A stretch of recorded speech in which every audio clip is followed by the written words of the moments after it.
हृदय का द्वंद्व। क्या एक स्त्री का हृदय दो दिशाओं में एक साथ बह सकता है? क्या प्रेम केवल एक व्यक्ति तक सीमित रहने वाली वस्तु है, या यह वो अनुभूति है जो सीमाओं को नहीं पहचानती? आज की कहानी है मृणाल की। एक प्रोफेसर, एक पत्नी और एक ऐसी प्रेमिका जिसे समाज ने उल्टा कहा, सिर्फ इसलिए क्योंकि उसने अपनी भावनाओं के प्रति ईमानदार होने का साहस किया। एक तरफ अद्वैत की सुरक्षा और सम्मान था, तो दूसरी तरफ राघव के साथ वो आध्यात्मिक उत्सव जिसे दुनिया पाप समझती थी। यह कहानी किसी बेवफाई की नहीं, बल्कि नारी हृदय के उस सूक्ष्म विस्तार की है जिसे हमारा तथाकथित सभ्य और पढ़ा लिखा समाज अपनी स्थूल बुद्धि से कभी नाप ही नहीं पाया। आइए सुनते हैं एक ऐसी स्त्री की दास्तां जिसने बदनामी चुनी पर अपनी आत्मा से समझौता नहीं किया। मृणाल के जीवन में दो ध्रुव थे। एक था अद्वैत, उसका पति।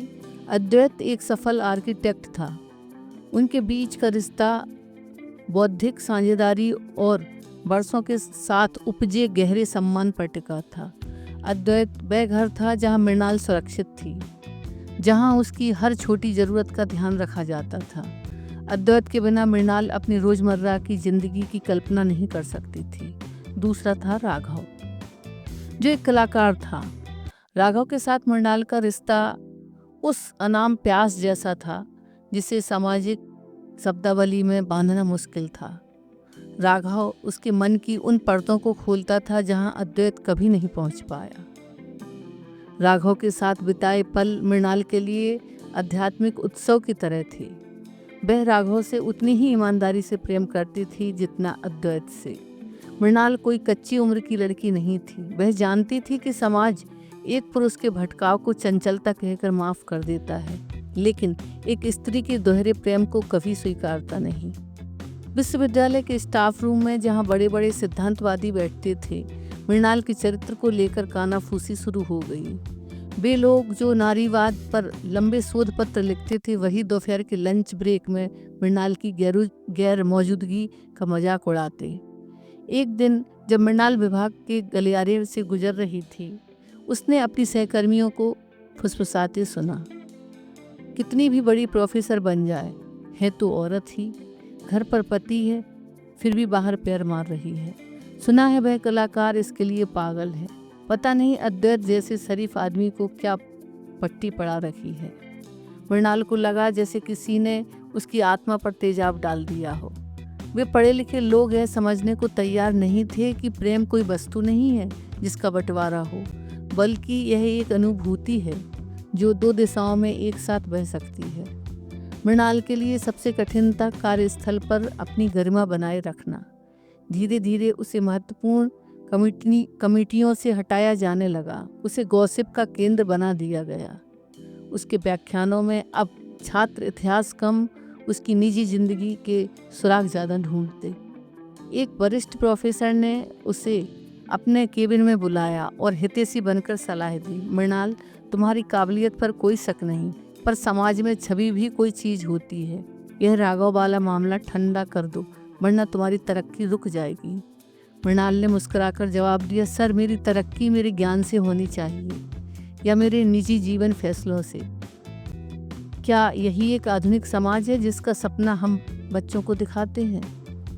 घर पर अद्वैत सब जानता था। वह दुखी था, पर वह मृणाल की सत्यनिष्ठा को भी समझता था। वह जानता था कि मृणाल उसे धोखा नहीं दे रही, बल्कि वह ऐसे सच के साथ जी रही है जिसे यह दुनिया पाप कहती है। लेकिन राघव के पास जाने पर मृणाल को जो सुकून मिलता, वह कार्यस्थल की गालियों के सामने फीका पड़ने लगा। वह थकने लगी थी। समाज की नज़रें उसे हर पल यह एहसास कराती कि वह उल्टा है। एक शाम मृणाल ने राघव से कहा, राघव, समाज पुरुष को प्रेमी होने की इजाज़त देता है, पर स्त्री को केवल पत्नी या वेश्या के खांचे में ही देखता है। मैं इन दोनों के बीच के उस प्रेम को कैसे बचाऊं जिसे नाम देने की ताकत इस दुनिया में नहीं है। मृणाल ने अंततः विश्वविद्यालय की नौकरी छोड़ दी। उसने उन बौद्धिक भेड़ियों के बीच रहना स्वीकार नहीं किया जो उसके काम से ज़्यादा उसके बिस्तर की चिंता करते थे। वह एक छोटे शहर चली गई जहाँ उसने लिखना शुरू किया। उसकी कहानियों का विषय एक ही होता था, स्त्री का हृदय और समाज की वर्जनाएं। आज भी मृणाल अद्वैत के साथ रहती है और साल में कुछ महीने राघव के साथ बिताती है। समाज आज भी उसे स्वीकार नहीं कर पाया है। लोग आज भी उसके बारे में बातें करते हैं, उसको चरित्रहीन कहते हैं। उस मृणाल अब उन आवाज़ों से ऊपर उठ चुकी है। उसने समझ लिया कि समाज का सभ्य मुखौटा केवल तब तक है जब तक आप उसकी लकीरों पर चलें। जैसे ही आप अपनी भावनाओं के प्रति ईमानदार होते हैं, यह समाज आपके चरित्र को नोचने के लिए तैयार खड़ा मिलेगा। मृणाल की कहानी एक प्रश्न चिन्ह है। क्या हम वाकई इतने विकसित हो गए हैं कि एक स्त्री की भावनाओं की जटिलताओं को बिना उसे लेवल किए समझ सकें, या फिर हमारी आधुनिकता केवल तकनीकी है और सोच आज भी आदिम है? मृणाल ने अपना रास्ता चुन लिया, अकेलापन और बदनामी, लेकिन अपनी भावनाओं के साथ पूर्ण ईमानदारी। मृणाल की कहानी दो पुरुषों के बीच बंटवारे की नहीं, बल्कि यह नारी हृदय के उस सूक्ष्म विस्तार की है जिसे समाज अपनी स्थूल बुद्धि से कभी नाप ही नहीं पाया। उस छोटे शहर के एकांत में जहाँ मृणाल अब अपनी कलम के साथ रहती थी, उसने एक रात अपनी डायरी में वह बात लिखी जो इस पूरी कश्मकश का सार थी। पुरुष अक्सर प्रेम को विजय की तरह देखता है, जबकि स्त्री उसे समर्पण की तरह जीती है। नारी हृदय को समझने के लिए तर्क नहीं, बल्कि उस कोमलता की आवश्यकता होती है जो ओस की बूंद को बिना तोड़े उसे छू सके। मृणाल ने महसूस किया कि विश्वविद्यालय के वे पढ़े लिखे प्रोफेसर उसे इसलिए नहीं समझ पाए क्योंकि वे दिमाग से बहुत तेज थे, पर मन के बेहद कठोर। उन्होंने मृणाल के प्रेम को एक केस स्टडी का नैतिक पतन की तरह देखा। किसी ने यह नहीं सोचा कि मृणाल का हृदय कितना कोमल रहा होगा, जो अद्वैत की सुरक्षा और राघव की संवेदना दोनों को एक साथ अपने भीतर सहेजकर खुद को लहूलुहान कर हो रहा था। नारी हृदय एक जलपात्र की तरह होता है जिसमें एक साथ कई प्रतिबिंब समा सकते हैं। मृणाल के लिए अद्वैत वह बरगद था जिसकी छांव में उसने गृहस्थी की धूप झेली, और राघव वह मल्हार था जिसने उसके अंतर्मन के सूखे को हरा रखा। समाज ने इसे लालच कहा, पर मृणाल के लिए यह पूर्णता की खोज थी। कहानी में एक नया मोड़ तब आया जब अद्वैत अब तक समाज के तानों से थोड़ा विचलित था, मृणाल के पास पहुंचा। उसने देखा कि मृणाल खिड़की के पास बैठी ढलते सूरज को देख रही है और उसकी आंखों में एक ऐसी उदासी है जो किसी अपराधी के नहीं बल्कि एक साधक की होती है। अद्वैत ने उसके कंधे पर हाथ रखा। वह स्पर्श पहले जैसा अधिकारपूर्ण नहीं था, बल्कि उसमें एक अत्यंत कोमल संवेदना थी। अद्वैत बोला, मृणाल, मैंने बरसों तुम्हारे साथ बिताए, पर शायद मैं भी तुम्हें अपनी पत्नी के फ्रेम में ही देखता रहा। आज जब दुनिया तुम्हें पत्थर मार रही है, तब मुझे समझ आया कि तुम्हारा हृदय कितना विशाल है। तुमने मुझ पर राघव को कभी हावी नहीं होने दिया, और राघव के पास जाकर भी तुमने मेरे प्रति अपनी निष्ठा में कमी नहीं की। तुम दो लोगों को धोखा नहीं दे रही थी, तुम दो लोगों का बोझ अकेले उठा रही थी। मृणाल की आंखों से आंसू बह निकले। उसे पहली बार लगा कि उसे किसी ने समझा। नारी हृदय को सिर्फ एक पुरुष की तलाश होती है जो उसकी भावनाओं की जटिलताओं को बिना न्याय किए स्वीकार कर सके। कुछ महीनों बाद उसी विश्वविद्यालय की एक महिला सहकर्मी, जो कभी मृणाल की सबसे अच्छी आलोचक थी, उससे मिलने आई। वह निजी जीवन के एक ऐसे भंवर में फंसी थी जहां वह अपने पति और अपने एक पुराने मित्र के बीच बटी हुई थी। उसने मृणाल से पूछा, तुम यह सब कैसे झेल लेती हो? लोग तुम्हें क्या कुछ नहीं कहते होंगे?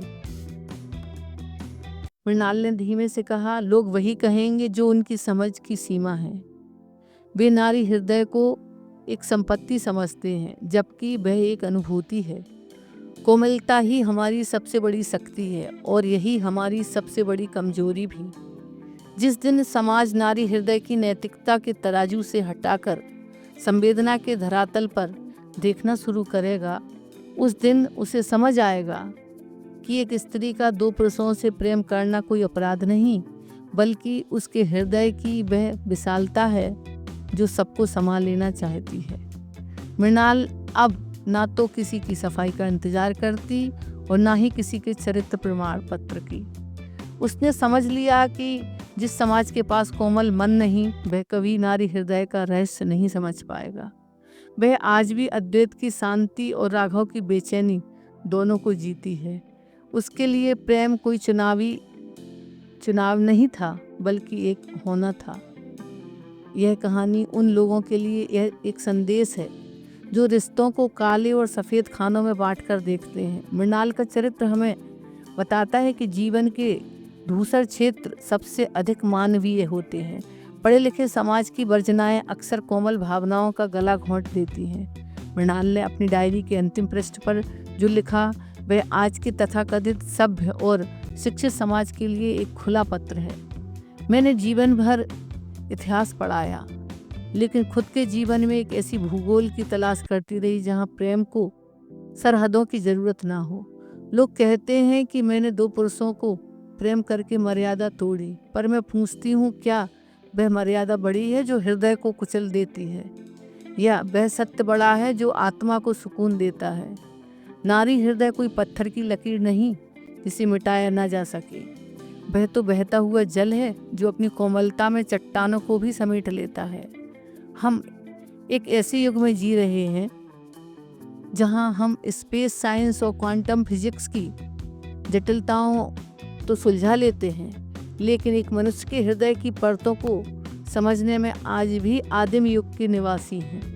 मृणाल जैसी स्त्रियां हमारे समाज के लिए चरित्रहीन नहीं, बल्कि चेतना का विस्तार हैं। वे हमें सिखाती हैं कि नारी हृदय को समझने के लिए PhD डिग्री नहीं, बल्कि एक कोमल और पूर्वाग्रह मुक्त होना चाहिए। जो समाज पुरुष के बहुयामी प्रेम को सामर्थ्य मानता है, वही स्त्री के हृदय को पाप की संज्ञा क्यों देता है? पढ़ा लिखा होना, समझदार होना दो अलग अलग बातें हैं। विश्वविद्यालय के प्रोफेसर शिक्षित तो हैं, पर विवेक शून्य थे, क्योंकि वे प्रेम को केवल शरीर और वफादारी की संकीर्ण चश्मे से देख रही हैं। मृणाल की कहानी आज के वयस्कों के लिए एक दर्पण है। क्या हम इतने परिपक्व हैं कि किसी स्त्री के जीवन के इस ग्रे शेड को स्वीकार कर सकें? क्या हम यह मान सकते हैं कि एक साथ दो दिशाओं में बहता प्रेम भी उतना ही पवित्र हो सकता है जितना कि एकनिष्ठ प्रेम? यह समय है हम चरित्र की परिभाषा को उन बंद कमरों और कानाफूसी से बाहर निकालें और उसे मानवीय संवेदनाओं के विशाल धरातल पर तोलें। मृणाल ने जो विद्रोह किया वह समाज को तोड़ने के लिए नहीं, बल्कि स्वयं को बचाने के लिए था। मृणाल की यह कहानी हमें सोचने पर मजबूर करती है कि हमारी आधुनिकता केवल तकनीकी है या हमारी सोच भी विकसित हुई है। अगर इस कहानी से आपके मन के किसी कोने को छुआ हो तो इस वीडियो को लाइक करें और अपने विचार कमेंट करें। ऐसे ही गहन संवेदनाओं और जीवन के अनछुए पहलुओं को समेटे हुए कहानियों के लिए गर्भनाल को भी सब्सक्राइब करें। Thank you.